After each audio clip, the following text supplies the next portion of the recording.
ট্রাম্পের ঘুম হারাম করা এক নাম মামদানি। প্রশ্ন উঠেছে, ট্রাম্পের যমদূত কে এই জোহরান মামদানি?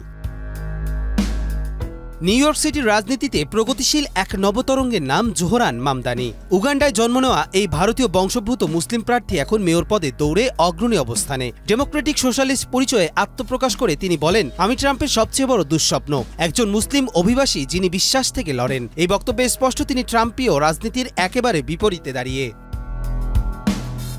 মাত্র ৩৩ বছর বয়সে মামদানি নিউ ইয়র্ক স্টেট অ্যাসেম্বলির সদস্য হয়েছেন। প্রথাগত রাজনীতির গণ্ডি ভেঙে তৃণমূল পর্যায়ের ছোট অঙ্কের অনুদানে তিনি ইতিমধ্যে সংগ্রহ করেছেন $৭০ লাখ, যা তার প্রতি সাধারণ মানুষের আস্থা ও গ্রহণযোগ্যতার প্রতিফলন।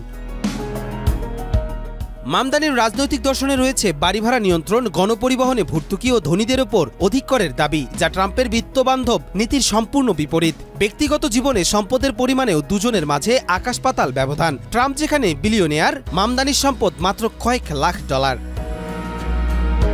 তার ইসরায়েল ফিলিস্তিনি প্রশ্নে স্পষ্ট অবস্থান, বিশেষ করে গাজার পক্ষে তার সোচ্চার ভূমিকা মার্কিন মূলধারার রাজনীতিতে তাকে স্বতন্ত্র করে তুলেছে।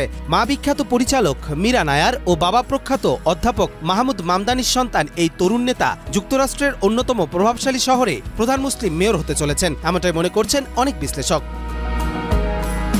কবির চৌধুরী, মাই টিভি।